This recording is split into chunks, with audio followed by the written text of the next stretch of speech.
We are approaching one of the most anticipated days in the Minot sports world. And get ready, Minot sports fans, because it is going to be wild. Hello again, and welcome back to the Minot Sports Podcast, episode 17 of season 2. It is currently Sunday, December 13th. Trucking along through the always wonderful holiday season. Hope you guys are doing well, getting all your Christmas shopping done and everything involved with that. I'm your host each and every episode of the Minot Sports Podcast, Cole Clementich, and we have a nice lineup for you guys on this one. Of course, we're continuing to talk some more hockey. The Minotauros just getting done in the past 2 weekends here, facing off with the Austin Bruins and the St. Cloud Norsemen. We also got some Beavers hockey action for the men's team to talk about, and a little bit on the winter games for high school athletics coming up here very fast. It's going to be a lot of fun. Can't wait to do it. Can't wait to witness all that will be going on. We'll have a little bit of maybe some sort of expectations kind of segment later on in the show. There's going to be lots to talk about and lots happening pretty soon here. But with that said, guys, we just want to give a shout out to our sponsor, KMSU TV and Radio, for allowing us every time we record to use their studios. We are always thankful for them. Be sure to check out the podcast and the KMSU brand on social media. We are on Instagram, Twitter, Facebook, and YouTube. You can follow my personal social media pages on Twitter, Facebook, and Instagram. And I do also have a personal YouTube page, but I do not put much work into that, mostly just for some classroom assignments and whatnot. For the most part, that's what I use it for, but we'll see. I may have some other uses for it in the future. And now with that, welcome to episode 17 of season 2 of the Minot Sports Podcast. Let's get right into some of the Mesa Arena Pepsi Rink hockey matchups going on these past few weekends.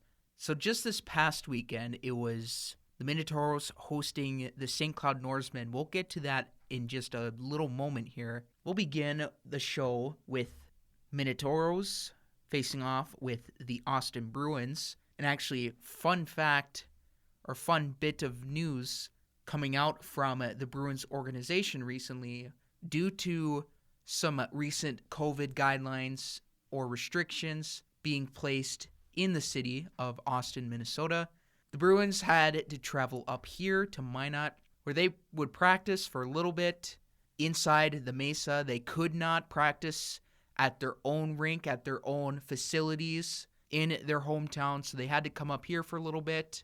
They didn't host any games at the Mesa Arena. However, they did play the Minotauros, and pretty much since it is at the Mesa, you can't really make the Bruins the home team, so it was a few more home games added on to, or adjusted to, rather, the Minotauros' schedule as COVID guidelines continue to make an impact everywhere around the league. Teams are still having to make changes.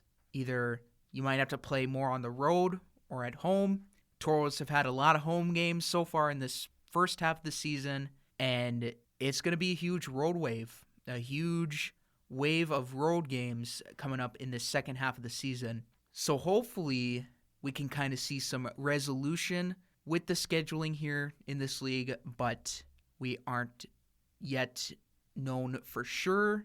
But that is just what we're dealing with right now, and that's clearly what the Bruins are going through right now. So the Bruins, they played Minot at the Mesa. Minotauros pretty much the home team by default. And then they went down to Bismarck just this past weekend recently.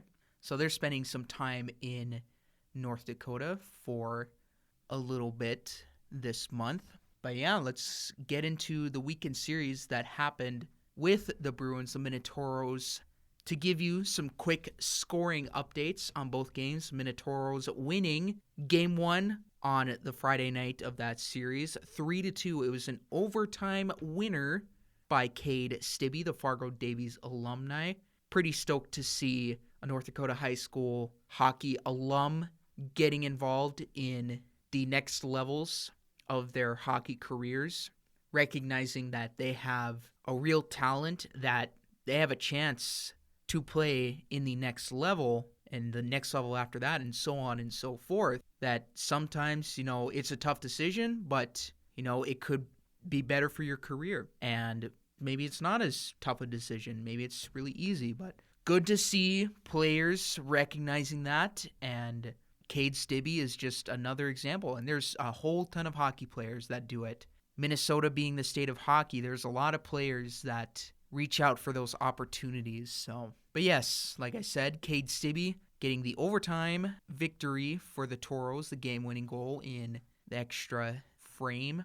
And then the Toros doing it once again on last Saturday night against the Austin Bruins, shutting them out 2-0. So just quick and easy, and just like that, Toros get 4 points on the standings. Those are some key points too, mentioning that the schedule is going to be a lot different coming up for the Minotauros here. Like I said, with all the home games being played in the first half, the Toros are going to be on the road a lot. And if we see, with some of the recent developments going on in the world right now, who knows? We could definitely see that less restrictions and more road games for the Toros. Obviously, there's pretty much a point where Toros might have to play only so many home games, but you never know. We'll see what comes about with these, but that is what we're kind of dealing with right now.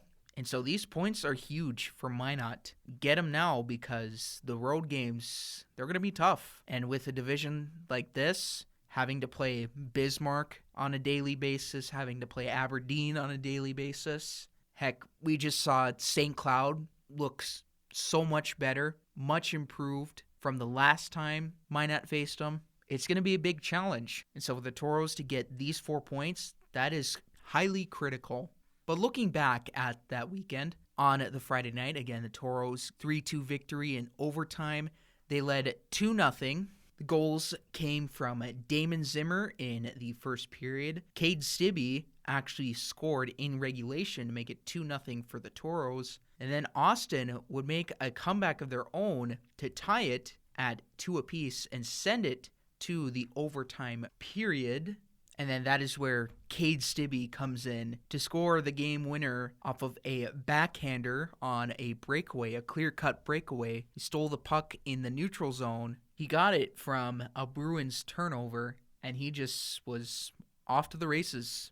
So a wonderful job by Stibbe in the Toros that night. And for the most part, the Toros were holding their own in that game. They were well-structured defensively. Keenan Rancier, once again, playing phenomenal as always. Can never give him enough credit for the job that he's done. That was it until the Toros just, for some reason, couldn't get it on the power play, couldn't get it going on the power play. And for special teams, Austin came in attacking, and when they had a few players down sitting in the box, that didn't seem to wear them out, or they weren't bugged by that. And this was a team where when they got their opportunities, they capitalized them. They were very opportunistic that night, and they got 2, not 1, but 2 shorthanded goals.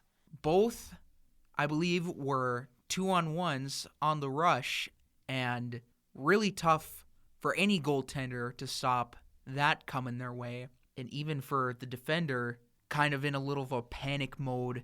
You're not sure what to do, but just pretty much do your best and just hope you got a good track on what you have coming your way.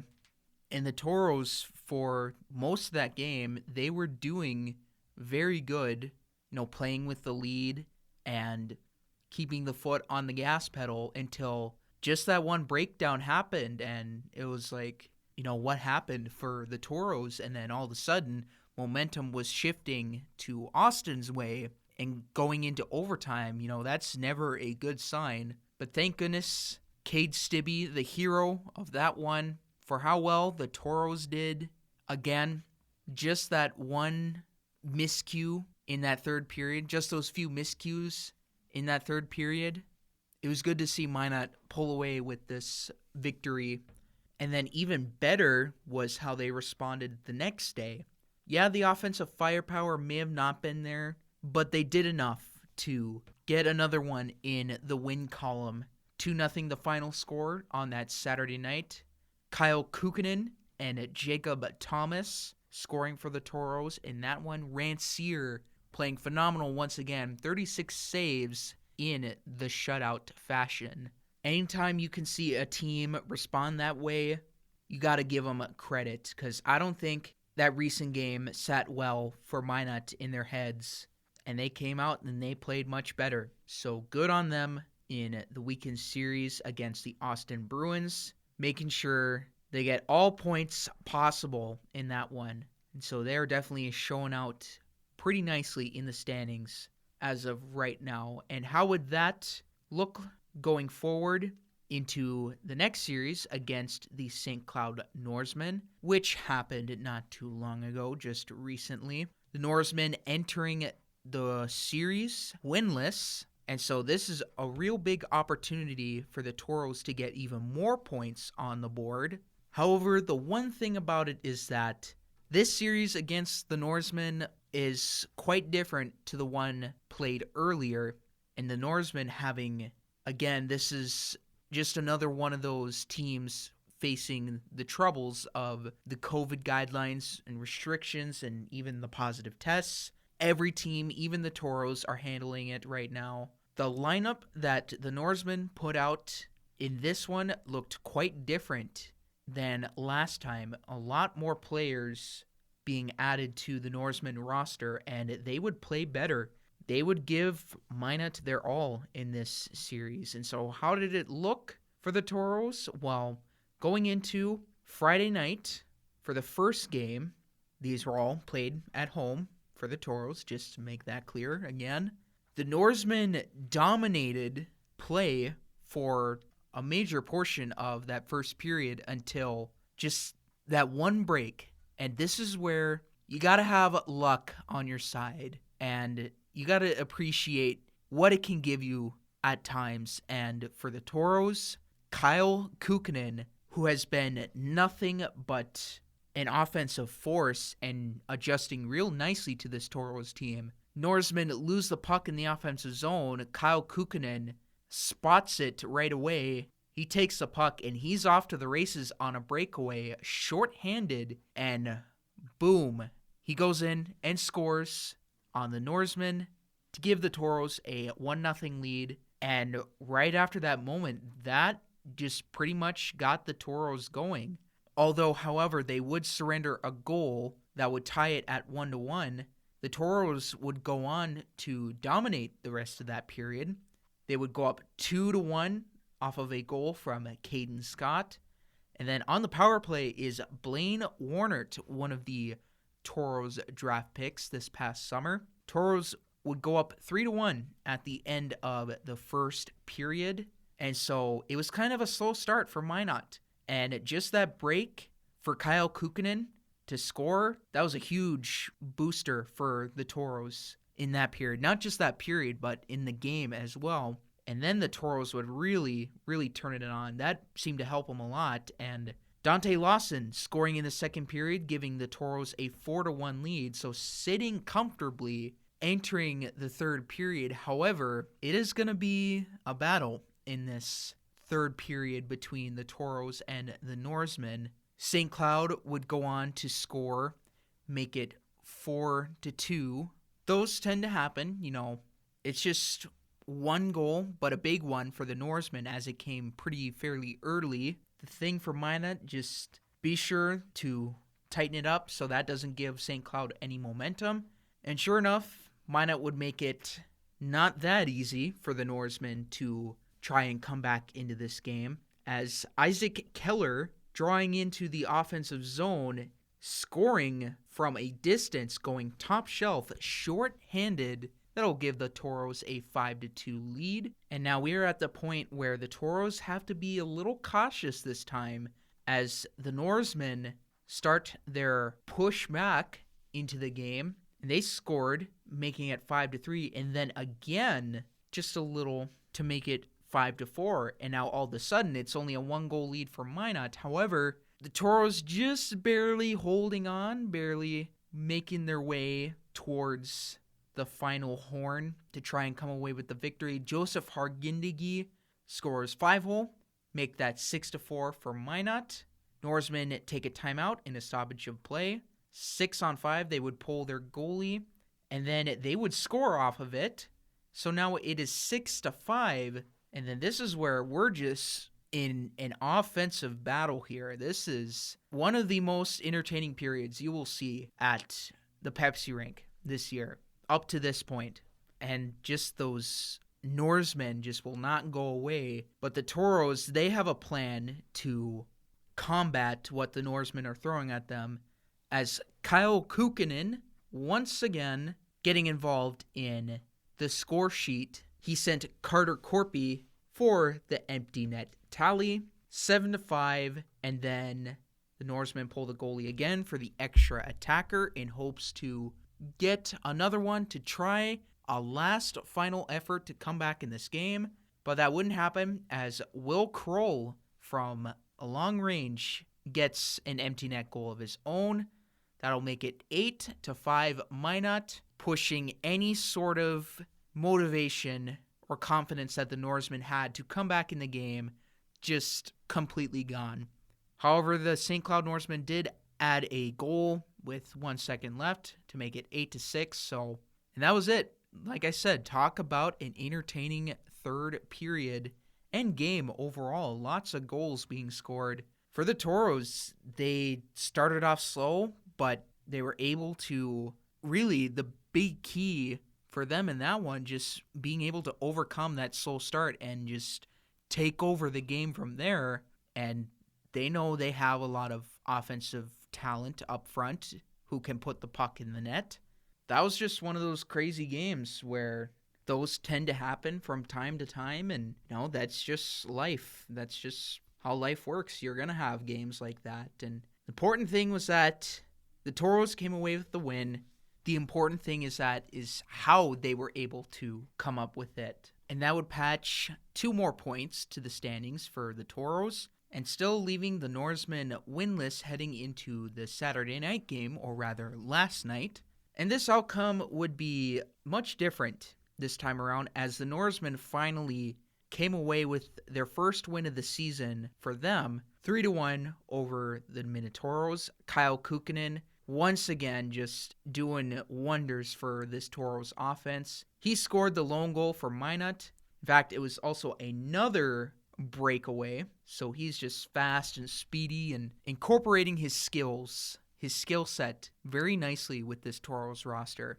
But for this game, it was kind of the opposite. Neither team really dominated in that first period, but as the game went on, Toros just kind of went on to take over, and part of that had to deal with the Norsemen couldn't get the puck out of their zone a lot, so Minot was spending a lot of time in the offensive zone, putting some pressure on the Norsemen, even getting some shots too. They ended up with, I believe it was 37 shots on net, and the Norsemen had around 25, I believe. And so for Minot, you could not have documented that game any better. Just that the Norseman goalie, Paxton Geisel, he was much better that night. He played a much better performance than what the Toros threw at them. So pretty much you can just say Toros had a great game, but Geisel had a greater game. So sometimes those hot goalie games tend to happen, and for Minot, they just had a tough time scoring on Paxton Geisel, and there's the story written for that. But overall, Toros have a lot to look forward to in these future games now. They had, despite only getting 2 of the 4 points, they had an overall pretty good weekend. Despite that they got the loss, they played well last night, even if the scoreboard doesn't indicate that to be the case. So Toros have a lot to look forward to, and they can even build on with these great performances and just keep it rolling. Because, again, there's going to be a lot of road games coming up, and there's going to be tricky ones for sure.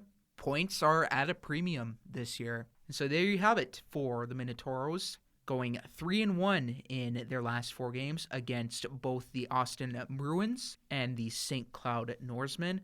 Moving on to Minot State Beavers men's hockey going up against the Jamestown Jimmies, not this past weekend, but the weekend before, the weekend where the Minotauros faced the Austin Bruins. Beavers, once again, just like them and the rest of the ACHA Division I, Division II, Division III college hockey clubs around the leagues. Of course, they're facing the impact of COVID, and so Beavers have only played, so far, the Wilson State Tetons and the Jamestown Jimmies. Really, those are the only two teams that they're playing at this time, and I mean, those games against in-state rivals, I mean, you can't go wrong. It's better than nothing. They at least have games set out for them, so we should be thankful for that, but Beavers just capping off the winter semester, or fall semester, I should say, whatever you want to call it, the 2020 fall campaign for the Beavers, heading on to the 2021 portion of the season. Just getting done with the semester against the Jamestown Jimmies, winning it last Friday night by a score of 3-1 at the Mesa Arena Pepsi Rink.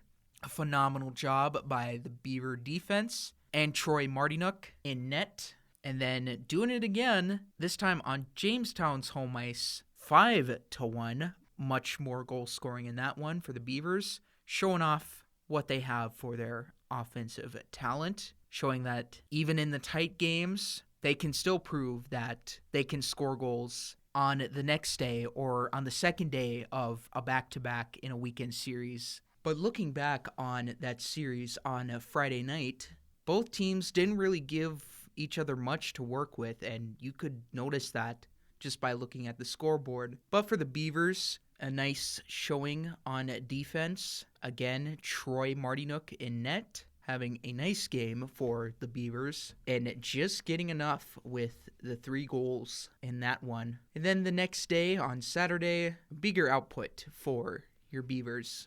After what Jamestown had did to Minot for most games last year, it seems like the tables have been turned, and now the Beavers are starting to give Jamestown a harder time.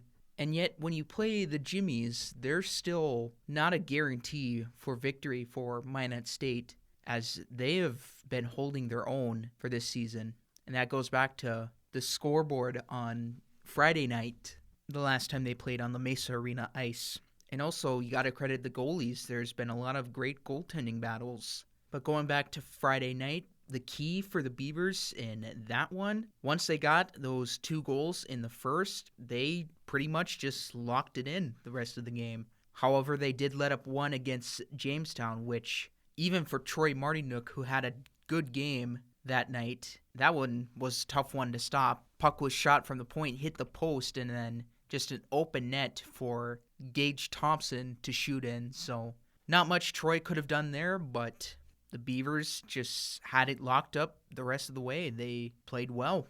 And then, of course, collecting the empty netter in the final minutes of that game. And then the offensive outburst on Saturday, 5-1 win. They were feeling good after the Friday night victory, and so that just seemed to carry on. The boys were confident, and that carried on into the ice. So, yeah, great series for Minot State men's hockey. And so now we will see them back on the ice in 2021. And so there you have it for the hockey content portion of the podcast. Like I said earlier at the beginning of the show, this Monday is going to be one of the most anticipated days in Minot sports, at least for this season. If you remember back, North Dakota Governor Doug Burgum announcing that high school sports would be suspended until or through December 14th. However, players were able to practice during that limited time crunch that they had, but I would say all teams here in the state had no issues with that. Pretty much can take what we can get at this point. But with that, yeah, tomorrow is that day, December 14th. It is going to be very busy at this time. Let the winter games begin, and there's going to be lots to do this time around. We're talking from R.E. Deemers and Bishop Ryan basketball for both boys and girls in the Class B Region 6 District 12 divisions. We got Minot High with both girls and boys basketball and hockey. And then we got wrestling for Bishop Ryan and Minot High. Just like that, you have 10 Minot sports teams playing all at the same time. Of course, obviously, this goes for every year, but with what's going on currently, it's much different. And I guess a lot more excitement to it, and really a good time for the players to be able to do what they love. So you definitely got to feel good for them. And so we're going to kind of go through a sort of brief, overview, or kind of expectation segment of how good of what these teams could potentially do in each of their respective seasons and games. I would definitely think we'll start off with the girls. For Bishop Ryan and RE Deemers, I'm going to be honest with you guys. I haven't caught much of what they've done last year, but I would think for Bishop Ryan, just kind of hovering around that Region 6 bubble, and I would say the same for RE Deemers. Correct me if I'm wrong. I believe they went out early last time around. I'm not exactly sure, but I know there was some success, I believe, in District 12, that tournament. But I think it's a safe assumption to make that they will be in that Region 6 bubble for sure. And obviously, before we dig too deep into these, things could change. And a lot can happen from now until tournament time. But I think that's where we could see both Bishop Ryan and RE Deemers for the girls' teams. As for the boys' side, for both Bishop Ryan and RE Deemers, I know Bishop Ryan made it to the Region 6 tournament, actually lost out early, and RE Deemers made it far, however, just ran into a tough final opponent. I believe it was Rugby in the Region 6 championship game for a chance to go to the state tournament. RE Deemers just fell short. I would say for RE Deemers, they have a shot to come back this year and then quite possibly claim one of those spots in the state tournament for the Class B boys basketball in the state. I definitely think this team can go far. This team has the talent. There's quite a few returning players. Some of their top talent are still young, not even seniors yet. So I think there's a good chance we see the RE Deemers boys go far this year. As for Bishop Ryan, definitely could see them back in the Region 6 tournament. All of their players, or I should say most, I know at least most are coming back. If not all of them, I do believe it's all of them though. They got a lot of talent on that team, and all of them are seniors, at least most of them. And just like the football team, if there's a year to do it, it is this year. So I think for Bishop Ryan, for the boys, getting back to the Region 6 tournament, don't be surprised if that is the case. I definitely think they can make it, and they can actually make it interesting and go further than where they were at last year. Maybe even see Bishop Ryan RE Deemers potentially in a Region 6 tournament match. That's a real possibility, but again, we'll have to see where that goes from there. But I would definitely think that these 4 Class B teams for both Bishop Ryan and RE Deemers girls and boys basketball, I would say for the girls, Region 6 bubble teams leaning towards them making it. And for the boys, I definitely see the boys making their mark in the Region 6 tournament. And with that said, obviously, to get to the Region 6 tournament, you got to win at least 2 of 3 to get to Region 6 in the District 12 tournament. Obviously, I think all teams will succeed at that. And yeah, so we will see how that goes. It's going to be a lot of fun, especially even seeing the crosstown rivalries and such. Moving on to Minot High, we'll start with the Majets team. And boy, did we ever see a lot of growth from them. Last year, going through the coaching change, going from Bernie Wasser to Jason Schwartz, he has turned this team around for the better. And not only did Minot High make the postseason, but they made it all the way to a qualifying match, a state qualifier match versus Mandan.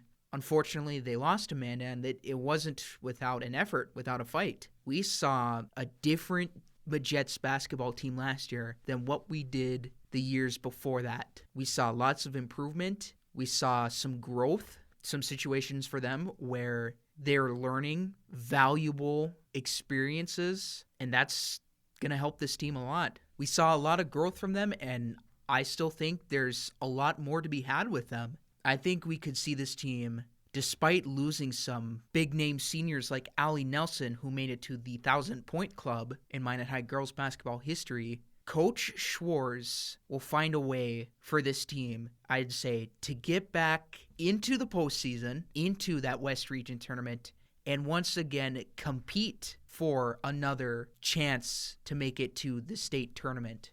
There is lots of opportunity for this team to take a step forward, could see a lot of growth, given the current situation, losing some of the key seniors. There is obviously a chance that there could be some regression, and even with the Majettes taking a big step forward, they're one of those up-and-coming teams. The big challenge is that how do you avoid regression? And even after what they went through last year, the goal definitely is to see if this team can take the next step and avoid having that regression period. It happens in all sports, at all levels. It happens everywhere. But for this Majettes team, I definitely think with Coach Schwartz at the helm, with the work that he's done, I think we could very well see some more major progress with this team. So I would say definitely expect them to be in the West Region tournament conversation and possibly another chance at a state qualifying match, or could see them in a West Region championship game. It's going to be tough for the division that they're in the West Region, but it's definitely not out of reach quite yet. So that'll be interesting to see what this Majettes team does. For the Minot High boys basketball team, I don't think if there was a year for them to do it, or heck, even a few years to get back into the state tournament, those were the past few seasons, and unfortunately unable to qualify. Even after going on that three-peat, those glory days, phenomenal. But even after that three-peat, it's been 3 straight years of not making it to the state tournament. And if there was a year for them to get back into it, it was probably last year or even the year before. You can make an argument for the year before or the year before that. But this team took a big hit in all the seniors that they lost. And there's going to be a lot of how does Coach Winchesky construct this varsity roster? Where does he see it going? And so there's going to be a lot of new guys that are going to have to step up and fill in some major roles right away. There's going to be some skill players that have had some experience that will have to kind of take a step forward and take charge of this team, because most of their starters were seniors last year that are now gone. And so we're going to be seeing a lot of new pieces to this roster installed, and we're not sure how much we know of them. Obviously, it helps for some of them getting that varsity experience last year, being able to come off the bench when the team is up by 50 with 2 minutes to go or something like that, something of that nature. They know what it takes, some of them, and it's going to be a learning experience for others. Although I hope we don't see some growing pains. Those might be still possible given the current state of the team. It's going to be interesting how we'll see some of these new guys fill in and step up, and the leaders taking charge, like I mentioned. Now, with all that said, that doesn't necessarily mean the team's going to be bad. For the Magicians in the division that they're in, it is top-heavy, because what was it? Minot High was a 4th seed at some point. They were the higher of the seed, at least the 4th seed, which is not a bad position to be in entering the West Region tournament. Now, where will this team be come WDA time is to remain to be seen. With that said, there's still a good opportunity that this team competes in sort of that middle of the pack, and they still have a chance to come out as high as possible, as much as they can. Would I say a top 2 or even top 3 seed is possible for this team? You never know. This team's going to fly under the radar a little bit. But given Jamestown and Bismarck High, Mandan, Legacy, Century could still make a push, even though Minot High has had some recent success against them. It's going to be tough, but I think if Minot High kind of holds their end of the bargain, and if they're kind of sitting middle of the pack, unless we see them absolutely explode coming out of the gates and they're just dominating the West, which they did that for some of the season last year, and they didn't finish as bad. Unless this team comes flying out of the gates, if they're kind of floating around, or rather staying afloat, kind of sitting behind those powerhouses of the West, there is a chance we see this Minot High boys basketball team back into the West Region tournament. However, it is going to be a tougher task given there's going to be, like I said, a lot of players will need to step up. Some of the more experienced veterans that are now seniors will have to take charge and take on a bigger role.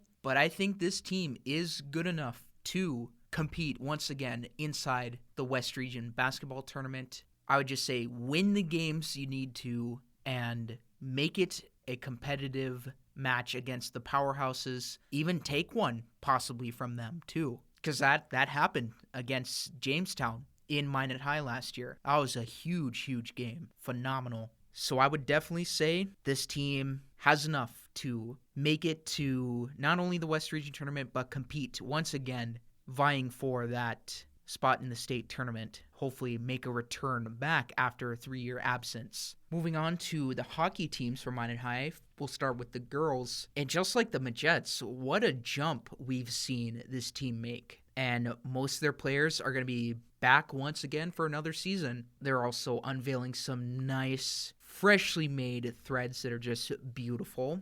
Go check them out if you haven't yet. Minot High Majets hockey social media. I know they posted them on Instagram just recently. They look nice. But for the Majets, for a team that was one of the lower seeds in the state tournament, obviously we got to make a note here that they kind of do things differently. They just play a regular season, and whatever record they have, if they're good enough, they just automatically go to the state tournament. No West Region tournament format. Just go straight to the state tournament. I haven't heard if that's changed yet or if it's some changes were made, some slight tinkering with it. I'm not sure, but that is what I remember from last season.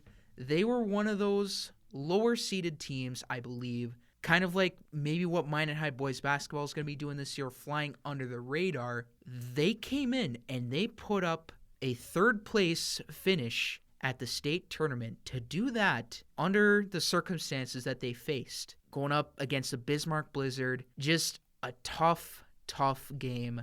It was so close, but yet so far from Minot High. They put on a tough battle against Bismarck, and that is certainly not easy to do, and you got to credit them for that. But having beaten one of the Fargo teams and then defeating Devil's Lake in the third place game, which Devil's Lake is... This tournament was not easy for Minot High.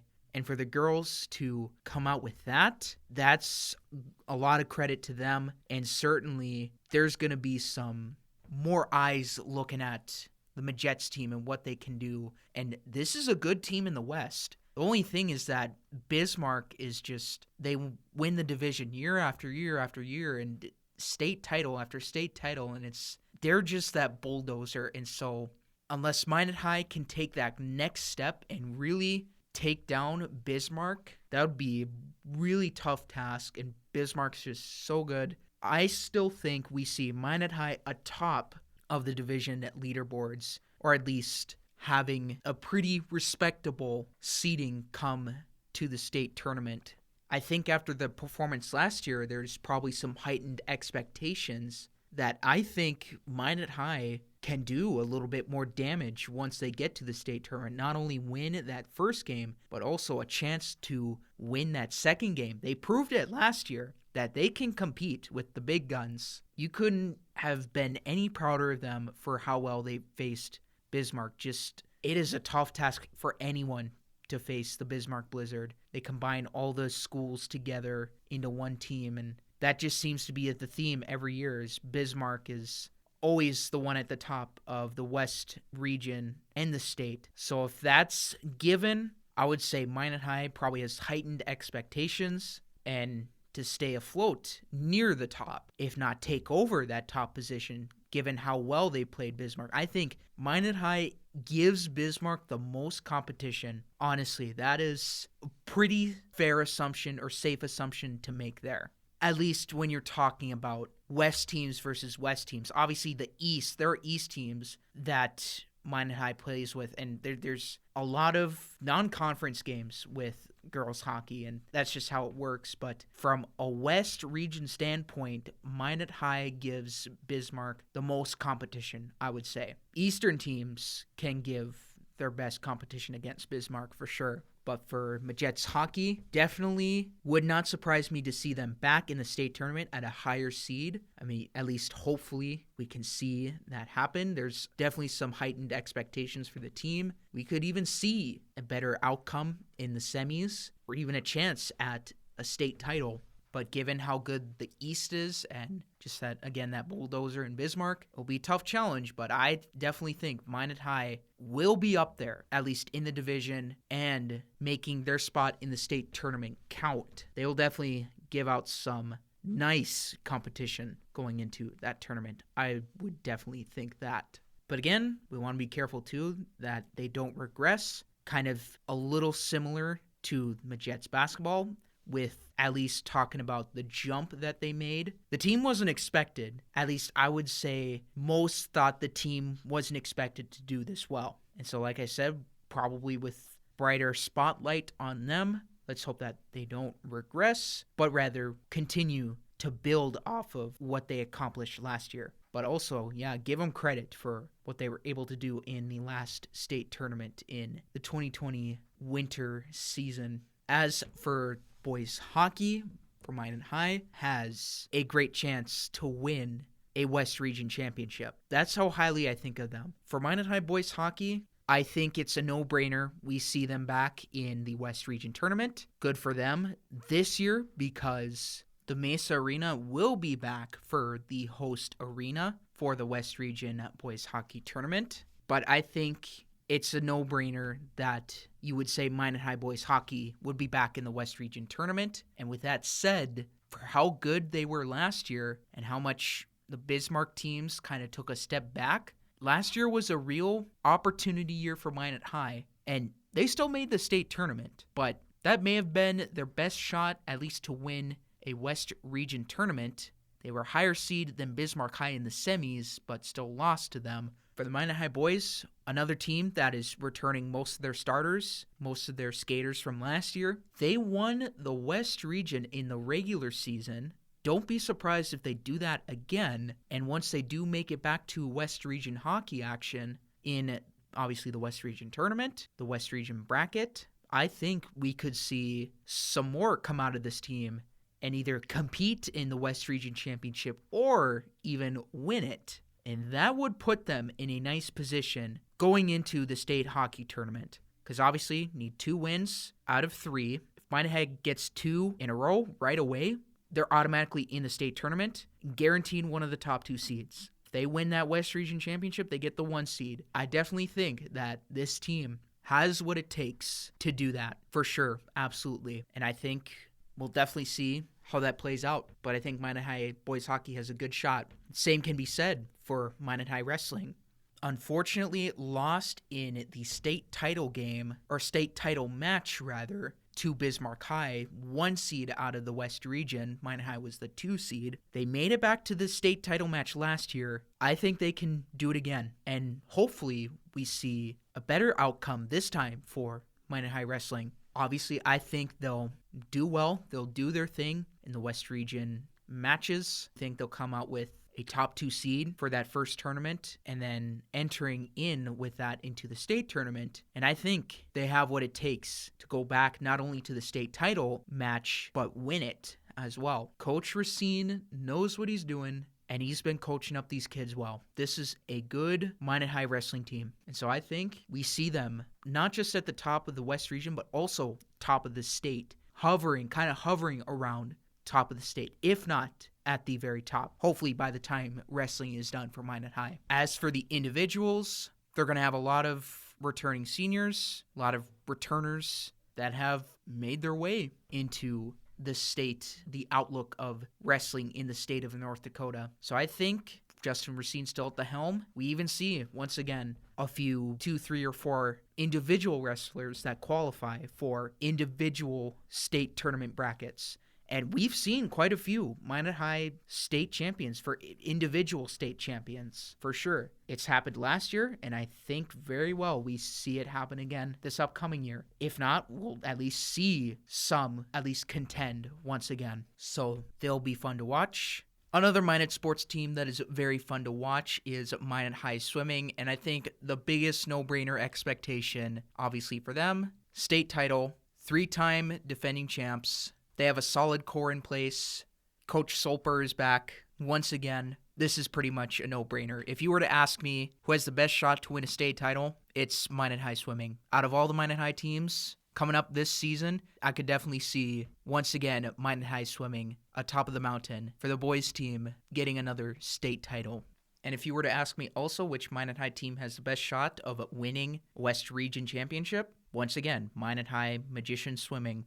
I think they have the best chance. I will also say that I believe Minot High Wrestling and the Minot High Magicians hockey team also have good shots at winning a West Region Championship. But if you were to ask me who has the best chance of a state title, obviously Minot High Magician Swimming has done it before. We've seen them do it recently, and I think there's no doubt we can see them doing it once again. And I would say wrestling is a close second, at least the Minot High team. So it should be fun to see how these teams play out as the season goes along, as well as the other teams. As far as Bishop Ryan Wrestling, they've had some individual wrestlers competing in the state tournament, although didn't get quite as far as maybe they had hoped for. They're still going to be one of those clubs that does have those individual wrestlers that will not only make it for their respective individual divisions, but also even make a jump possibly to a higher ranking or even an individual state title. As far as a team standpoint goes, they took 5th place in the state tournament last year, so unfortunately losing their first team duel, but winning the rest of the consolation round, 5th place. It's a strong finish,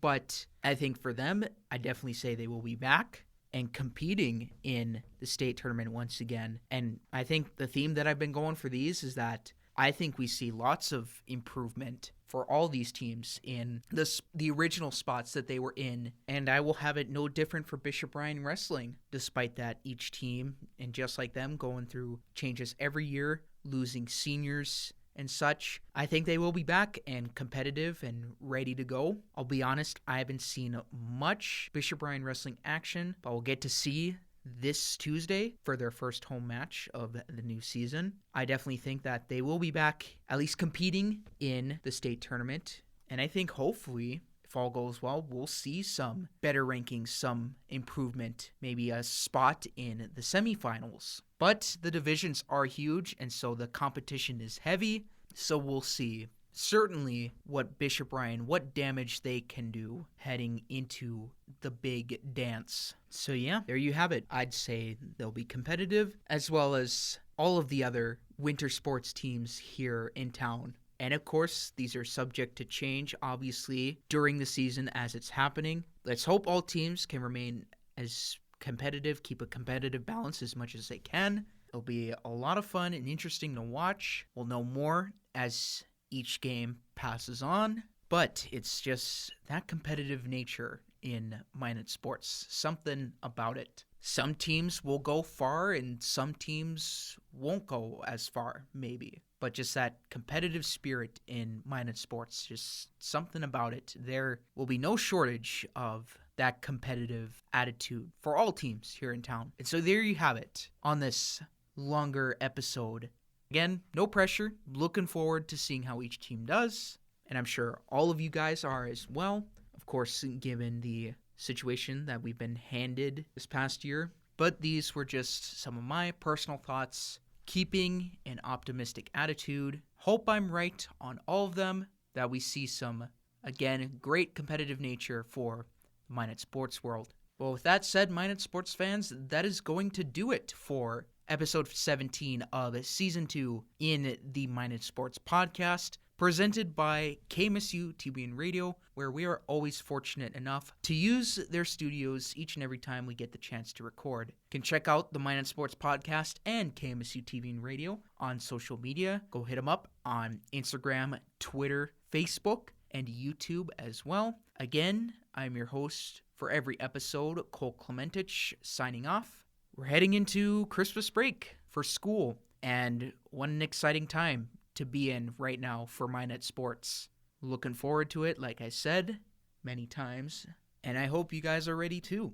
And we're going to have fun with this. And for that, Minot Sports fans, hope you all do well in your finals. Hope you all have a good day, a good rest of your day. Be sure to stay safe and healthy out there.